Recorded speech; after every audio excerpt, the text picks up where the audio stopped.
So we've had 6 just in the first trimester, ironically, of this year. Since January? Since January, the first 4 months of this year. We've had 6 versus 1 in all of 2023. The day before the Supreme Court heard arguments in Mike Moyle versus the United States, Dr. Jim Souza of St. Luke's told us how many women with pregnancy complications have had to be transported out of state to receive medical care. And while he told us 6 St. Luke's patients were transported in just the first 4 months, the statewide number was actually more than a dozen at that time. The next day, right after those arguments were concluded at the Supreme Court, Idaho's Attorney General stepped outside that courtroom in D.C. to say this. And it's really hard for me to conceive of a single instance where a woman has to be airlifted out of Idaho to perform an abortion. In fact, I have talked to doctors in the ER, the same ER rooms that they're talking about, and they are telling me that they have no idea what this administrator is talking about. Well, we've talked to several of them, 2 people who have some idea of what Dr. Souza is talking about. It's important to point out those decisions to transport aren't always being made in emergency rooms, but some are. And 2 of those people who have been deep in the middle of making such decisions spoke with us about it. You must understand that, I'm not recommending that they travel out of state. I want to walk them through what their options are. Dr. Duncan Harmon is one of a handful of maternal fetal medicine specialists left in Idaho. And I want them to be able to make those decisions. When it comes to a pregnancy that threatens the long-term health of the mother, Dr. Harmon says those options are limited legally. Idaho's law and EMTALA are consistent.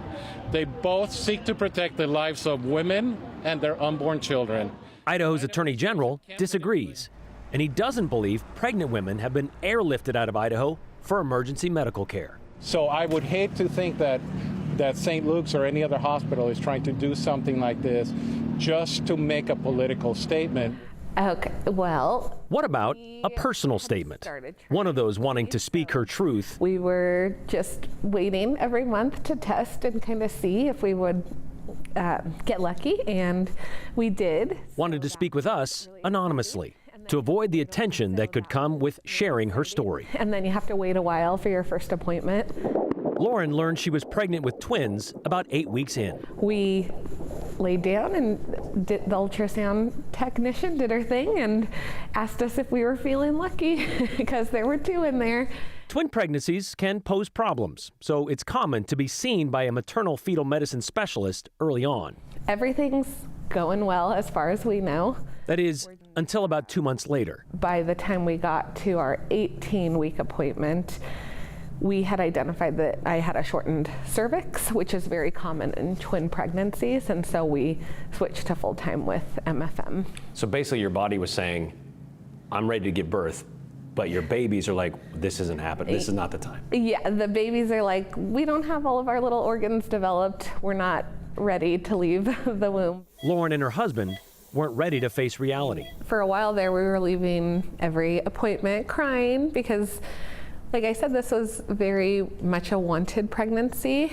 2 weeks later, Lauren's cervix was even shorter, which meant emergency surgery. So it's called a cervical cerclage. It's a stitch to keep the cervix closed, a kind of last resort to keep her twins from being born too soon. So 24 weeks would be viability, and so we were really hoping that the surgery would be successful, there wouldn't be complications, and then we'd get to stay pregnant into viability. The stitch is not without its potential for problems either. Yeah, so I woke up one morning in a pool of blood in our bed and naturally freaked out and went to the emergency room. Lauren was only 21 weeks pregnant. With the bleeding, I think the primary concern there is placental abruption. A condition which can quickly be life-threatening to both the mother and the fetus. Like, we don't know which way this is gonna go. Like, nobody can say for certain, and we don't wanna put you as our patient in a position where you've run out of time to receive stabilizing treatment that is not legal here in Idaho. So you spent a day at the hospital mulling your options, and you decided we need to go elsewhere. Yes, and not even we need to go elsewhere because we have this decision made, but we need to go elsewhere where we have some options while there's still time to make some options. Lauren was strapped to a stretcher and airlifted to Utah that evening. That's usually reserved for somebody that's kind of in a position like this is an emergency. Yeah, so definitely they weren't going to discharge me and let us figure it out on our own. So in Salt Lake City, Lauren says she was given her options once again. This time, they included the possibility of terminating the pregnancy. there was still a hint of hope for stabilization, which ultimately did end up happening for us. The bleeding ended up slowing down and stopping, but we still spent 11 inpatient days out of state. It's a lot. Yeah, it's a lot, especially when it's not specialized care that I shouldn't have been able to receive in my hometown, you know.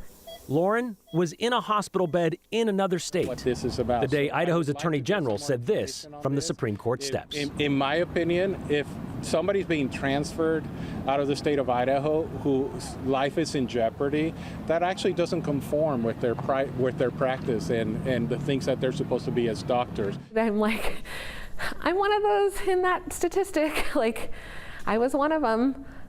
So it was definitely a huge slap in the face. Why did you want to share your story?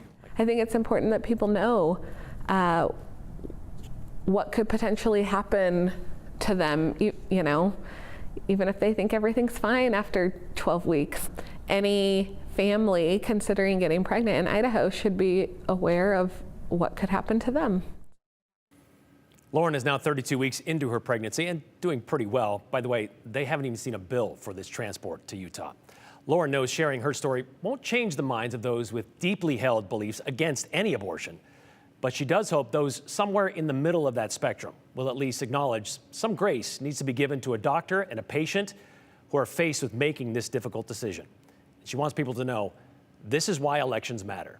We did ask to speak with Attorney General Labrador, but we were told he wanted to wait until after the EMTALA decision comes down.